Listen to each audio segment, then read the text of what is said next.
오늘 본문은 이스라엘 백성들이 애굽에서 나와서 광야 40년 지내지 않았습니까? 이제 막판이에요. 바란 광야에서 그들이 있으면서 마지막 이제 바로 가나안 땅에 들어가기 직전에 하나님께서 여기 신명기의 말씀을 주시면서 너희들이 이제 그 안에 들어가면, 가나안에 들어가면 이렇게 살아야 한다 하는 것 중에서 정말 중요한 부분을 우리에게 말씀해 주시는데, 그게 바로 뭐냐면 하나님의 말씀을 붙들라는 거거든요. 그리고 이것을 자녀들에게 가르치라는 거거든요. 오늘 본문의 내용입니다. 그럼 말씀을 어떻게 가르치고 말씀을 어떻게 할 것인가? 오늘 첫 번째로는 말씀을 자녀들에게 보여주라는 말씀을 우리에게 하고 있습니다. 그래서 오늘 본문 18절에 보시면요, 이러므로 너희는 나의 이 말을 너희의 마음과 뜻에 두고 또 그것을 너희의 손목에 매어 기호로 삼고 너희 미간에 붙여 표를 삼으며 또 내 집 문설주와 바깥문에 기록하라 그랬습니다. 자, 이 손목에 하나님의 말씀을 붙이라는 거예요, 보여주라는 거예요. 그리고 미간에 이 눈과 눈 사이에 있는 여기다가 말씀을 두고 살라는 것이죠. 언제나 볼 수 있게 하라는 것이죠. 아무튼 중요한 게 뭐냐 하면 하나님의 말씀을 늘 삶 속에 보여주며 살기를 하나님은 원하고 계시는 것이죠. 자, 그런데 예수님 시대가 되었습니다. 예수님이 가만히 사람들을 보니까 말이죠, 말씀대로 살려고는 하지 않으면서 어떻게 이걸 겉으로만 이것을 보여주려고 하지? 예수님이 이런 마음을 갖고 계신 거예요. 그래서 마태복음 23장 5절에 보면 뭐라고 기록하냐면 그들의 모든 행위를 사람들에게 보이고자 한다는 거예요. 그들은 그러면서 그 경문의 띠를 넓게 한다 그랬거든요. 경문이라고 하는 게 바로 테필린입니다. 여기 이 말씀 상자를 점점 크게 하는 거예요. 나는 이만하게 지금 말씀 갖고 있다 하는 것이죠. 그러면서 옷수를 길게 줄줄 늘어뜨리면서 나는 이렇게 경건에 이렇게 폼을 잡고 다니더라, 그 말이죠. 우리 주님께서는 이렇게 경건한 척하는 이들의 모습을 보면서 이게 마치 뭐와 같을까요? 우리로 본다면 부적입니다, 부적. 하나님의 말씀을 이 말씀대로 살려고 하는 것이 아니고, 말씀을 순종하고 실천하는 것이 아니고 붙이고 다니면 된다고 하는 이런 생각을 하는 건 부적과 다름이 없잖아요. 그래서 예수님께서는 이게 아니다, 너희들이 말씀을 살아가고 이 살아가는 말씀을 보여줄 수 있어야 된다는 거예요. 그래서 마태복음 5장 16절에 뭐라고 말씀하십니까?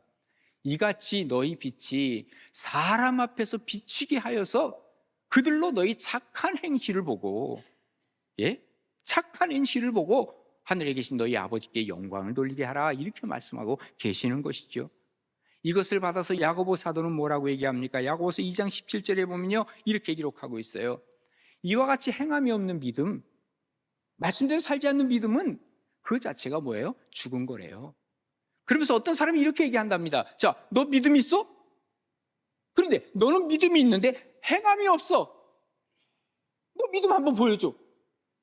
나는 그래 믿음 별로 없어. 근데 나는 행함으로 너에게 보여줄 수 있어.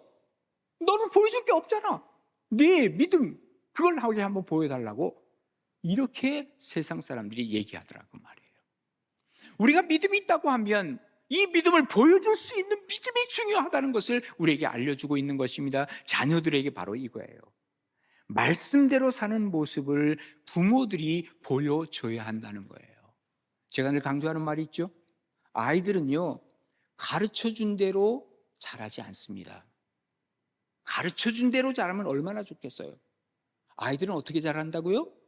보여준 대로 자라게 돼 있어요.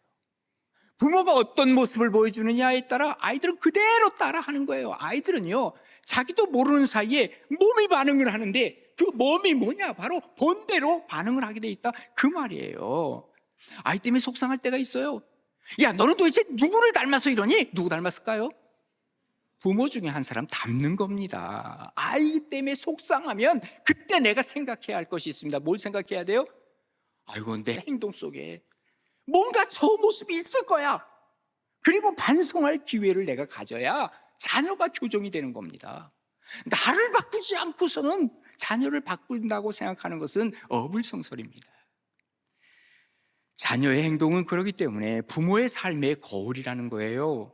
아이들을 보면서 나 자신을 볼 수 있어야 된다는 거죠. 그래서 옛날부터 흔히 하는 말 있죠. 문제아동은 없다는 거예요. 누가 있을 뿐이라고요? 문제 부모만 있을 뿐이다. 이런 얘기가 옛날부터 나오는 겁니다. 예수님께서도요, 선한 사마리아 비유를 말씀하시면서 거기 제사장이 지나갔다 그랬어요. 레위인이 지나갔다 그랬어요. 지금 죽어가는 사람 그냥 지나쳐버리고 말았어요. 거기를 지나가던 선한 사마리아 사람은 어떡합니까? 그 죽어져가는 강도 만난 사람을 치료해주고 고쳐주고 그런 것 아닙니까?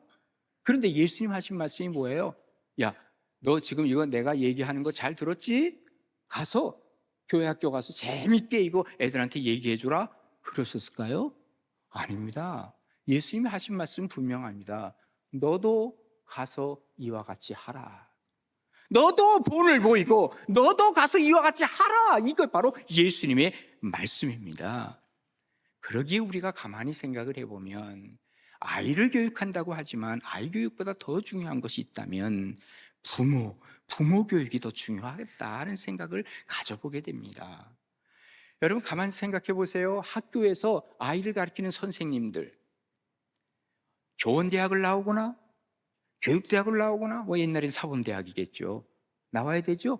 최소한 대학을 다니면서 교직 과목을 이수해서 정교사 자격증을 받아야 아이들을 가르쳐요.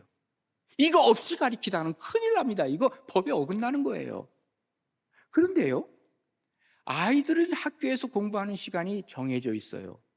더 많은 시간을 누구랑 보내죠? 부모님들하고 보내는 거예요. 그럼 부모님들에게도 뭐가 있어야 되잖아요. 자격증이 있어야 될 거 아니에요. 부모님들, 자격증 갖고 있는 부모님들이 누굴까요? 예? 부모 자격증이 있어야 되는데 아이 낳으면 무조건 자격증이 되는 겁니까? 아니라거든요. 오늘 성경은 뭐라고 얘기를 하냐면 말씀을 가지고 아이들에게 보여줄 수 있는 엄마, 보여줄 수 있는 아빠가 자격증이 있는 거예요.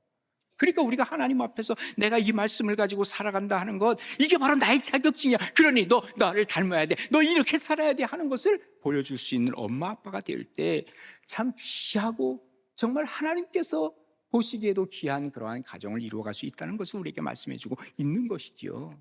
교육이라고 하는 것은 교육학에서는요 크게 두 종류로 얘기해요. 첫 번째는 뭐냐?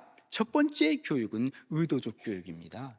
그래서 의도적 교육이라고 하는 것은 학교에서 시스템을 통해서 혹은 커리큘럼을 통해서 가르쳐주는 이 교육, 이게 의도적 교육이에요. 그런데 또 더불어서 더 중요한 게 있는데 비의도적, 무의도적 교육이 있다는 거예요. 이것은 어떤 커리큘럼에 들어가지 않아요. 근데 교수님이 혹은 선생님이 하는 그대로 보고 따라하는 거예요. 그래서 이게 점점 이게 커가면 뭐가 되죠? 이게 컬처, 문화가 되는 거예요. 그래서 어떤 문화를 보면 그 문화 속에서 이게 의도적인 것이 아니라 무의도적인 것들을 이 가르쳐주고 보여주고 하다 보니까 그대로 따라하는 거예요. 그게 바로 하나의 문화가 되어서 그 사회를 형성해 가는 거죠. 과연 우리는 어떤 것을 보여주고 있는지, 어떤 것을 우리 자녀들에게 보여주고 있는지, 가장 중요한 게 뭐예요? 말씀을 보여주는 교육, 이거 하라는 거예요. 우리 하나님은요, 여러분 말씀을 삶으로 살아내고 계십니까? 그리고 말씀을 보여주고 있습니까?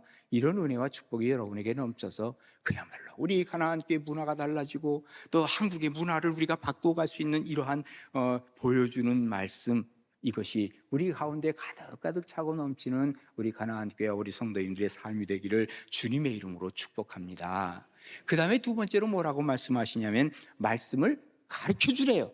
보여주고 가르쳐주고. 그래서 19절에 보시면 또 그것을 너희의 자녀들에게 가르치는데 어떻게 하라고요? 집에 앉아있을 때에도 가르쳐주고요, 길을 갈 때에도 가르쳐주고요, 누워있을 때에도 가르쳐주고, 일어날 때에도 가르쳐주고, 이 말씀을 강론하라, 이렇게 말씀하세요. 우리 예수님이 그러셨어요. 제자들 데리고 다니시면서 저 새가 날아가는 모습을 보고 뭐라 그럽니까? 마태복음 6장 26절에 보면요, 공중의 새를 봐라. 자, 심지도 않지, 거두지도 않지, 창고에 모아들이지도 않지. 그런데 너희 하늘 아버지께서 기르지 않느냐? 너희는 이 새들보다도 더 귀한 존재들이야. 하나님이 먹여주시고 하나님이 길러주시는 거야. 이렇게 말씀하고 계시는 거예요. 또 길을 가다가 아주 아름다운 백합화를 봤어요. 그 백합화를 보시면서 여기 마태복음 6장 28절에는 이렇게 말씀하고 계시는 거예요. 야, 너 어찌 의복을 위하여 그렇게 염려하니? 저 들이 백합화 봐봐. 어떻게 자라는가 잘 생각해봐. 그들이 수고를 하냐 길쌈을 하느냐 안 하잖아. 그런데 내가 너에게 말할 수 있는 것이 있는데 솔로몬의 모든 영광 있다 할지라도 그 옷보다도 이 꽃 하나가 더 섬세하고 더 아름답고 더 귀하지 않느냐? 하나님께서 우리를 입혀주신다 하는 것을 예수님께서는 말씀하시는 거예요. 언제? 길을 갈 때든지 누워있을 때든지 언제 어디서나 주님께서는 이거를 가리키라는 거예요. 우리 아이들에게 가르쳐야 할 책임 누구에게 있어요? 1차적으로는 부모들에게 있는 거예요. 부모들이 가끔 착각하는 경우가 있어요. 선생님들에게 배워? 아닙니다. 1차적으로 가르쳐줘야 할 책임이 우리 부모들에게 있어요. 근데 우리 부모들이 다 가르칠 수 없기 때문에 어떡합니까? 학교 기간에 위탁하는 거예요. 최소한 부모는 학교에 애들을 보낼 수는 있어야 돼. 내 아들이니까 내가 안 보내. 이러면 안 된다 그 말이에요. 그럼 영성은 어떡하죠? 최소한 여러분들이 내가 가르칠 수 없기 때문에 최소한 교회, 주일학교만은, 교회 학교만은 여러분이 보내야 할 책임이 있다 그 말. 1차적인 책임이 부모에게 있다 하는 것을 얘기하고 있는 것이죠. 가르친다는 게 뭐예요? 갈라내고 세상과 치는 거예요. 이게 먹이는 거예요. 이것을 우리가 해야 할 책임이 부모들에게 있다는 거예요. 제렌 키에르케고르라고 하는 이 철학자요 신학자는 이런 얘기를 합니다. 모르는 것, 무지라고 하는 것은 무죄가 아니래요. 모르는 것은 무죄가 아니라 유죄라는 말을 했어요. 난 몰랐으니까 그렇게 한 거예요. 이런 얘기 못 한다는 거예요. 길거리 가다가요, 교통신호 위반했어요. 경찰이 잡았어요. 여기서 쓰는 겁니까? 난 몰랐어요. 그러면서 딱지 안 떼죠? 그럽니까? 아니에요. 모르면 이게 유죄예요. 몰라도. 천국에 못 갔어요. 지옥에 갔어요. 나 몰랐거든요. 우리 엄마 얘기 안 했어요. 나 교회 가란 말도 안 했어요. 모르면 유죄라니까. 이걸 알려주고 가르쳐줄 사람이 바로 부모에게 있다는 것을 우리에게 알려주고 있는 거예요. 그래서 마태복음 18장 6절에 보면 누구든지 나를 믿는 이 작은 자 중에 하나가 어린아이가 포함되겠죠. 이 어린아이 하나를 실족하게 하면 차라리 연자맷돌 목에 매래요. 예? 아이가 실족해서 천국에 못 가면 너 연자맷돌 목에 매고 그리고 깊은 바다에 빠지는 것이 오히려 낫대요. 실족하게 하는 일은 어디나 있을 수 있어요. 그런데 실족시키는 사람에게는 화가 있다는 거예요. 그리고 실족하게 하는 그 사람도 화가 있고 실족 당하는 사람도 화가 생긴다는 거예요. 그러니까 어떡하라는 거예요? 제대로 가르치라는 거예요. 세상의 지식을 좀 모르지요. 불편합니다. 그죠? 좀 무식하다는 얘기도 좀 듣습니다. 그러나 영적인 것을 모르면 이 정도가 아닙니다. 멸망의 길로 간다는 거예요. 멸망의 길로 간다는 거예요. 영적인 것 안 가르치면 그래서 우리 아이를 죽이는 길이라 하는 사실을 성경은 우리에게 알려주고 있는 거예요. 제가 어느 글에서 보니까요, 한국 부모들과 유대인의 부모가 많이 닮았답니다. 뭐가 닮았는지 알아요? 교육열이 닮았답니다. 유대인의 부모들도 얼마나 열심히 가르치는지 몰라. 우리 한국의 부모님들도 아주 그야말로 미친 듯이 가르쳐. 그런데 차이가 있습니다. 뭔지 아세요? 우리 한국의 부모들은 대학 입시에 초점을 맞춰 가르쳐. 그런데 여기 유대인의 부모들은 영성과 인성에 초점을 맞추는 거예요. 고등학교 때까지는요, 성적이 우리가 더 우수할 때가 더 우수한 아이들이 더 많답니다. 그런데 놀랍게도 대학만 가면 그때부터 우리는 성적이 뚝 떨어지고 얘네는 성적이 막 올라가다가 노벨상 전 세계에서 29% 다 가져가. 우리는 노벨 의학상, 화학상 이런 거 있습니까? 없잖아요. 학자들을 봐도 세계적 학자들을 보면 이쪽의 숫자는 어마어마하게 많은데 우리는 그저 몇 명 있을 정도야. 아니, 고등학교 때까지는 우리가 더 낫다니까요. 왜 이럴까 생각해보면 분명합니다. 영성과 인성이 입시 성적으로 초점을 맞추는 것보다 우월하다는 거예요. 여러분, 공부라는 게 뭡니까? 공부는 모티브가 있어야 되거든. 뭔가 이 공부에 동기가 생겨야 공부를 하는 거예요. 중고등학교 때까지는요, 엄마가 윽박질러서 해요. 동기가 없어도 해요. 왜? 먹고 살려니까. 엄마 아빠가 밥 해주니까, 용돈 주니까 해야 돼. 그런데 대학교를 간 다음부터는 그게 안 되는 거예요. 동기가 없는 거예요. 유대인들은 공부할 때 이렇게 얘기한답니다. 너 이거 공부해서 이거 어디에다 쓰려고 그래? 누구에게 유익이 되겠니? 이 사회에 정말 유익이 되는 공부겠니? 이것부터 물어본다는 거예요. 야, 공부해서 남 주냐? 너 잘 되라는 거야. 출세하라는 거야. 너 공부 잘해가지고 좋은 직업 가지면 돈 많이 벌어. 잘 살아. 다르잖아요. 동기가 다르잖아요. 예? 정말요. 우리가 무엇 때문에 아이를 가리키는가 하는 것을 우리가 다시 한번 생각해 볼 필요가 있다는 것이죠. 교육사상가인 루소라고 하는 사람 있잖아요. 이분이 이런 얘기를 했어요. 최악의 교육이 뭐냐?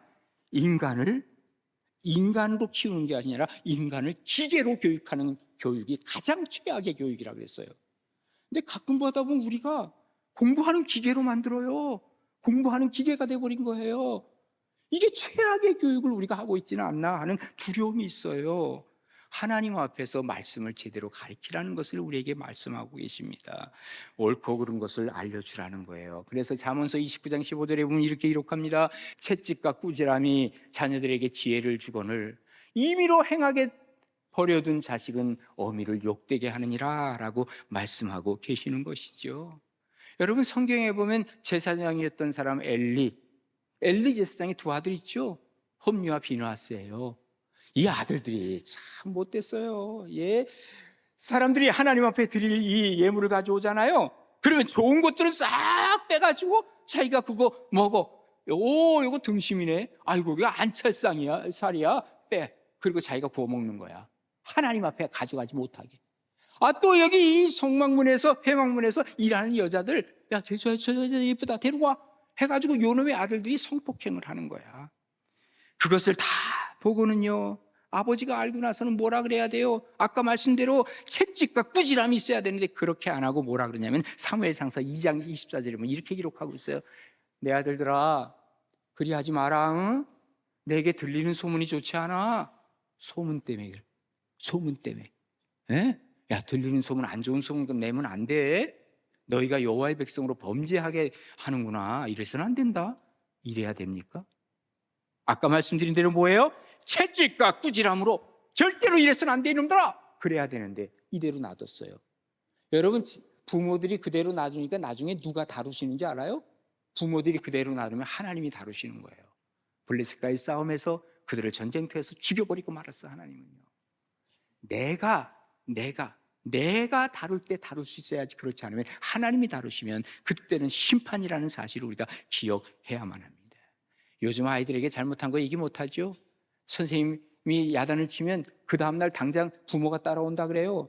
그리고 부모들이 막 항의를 하고 아이들 앞에서도요, 그냥 선생님에게 손찌검을 하는 부모가 어디 있습니까? 조폭이죠, 이건.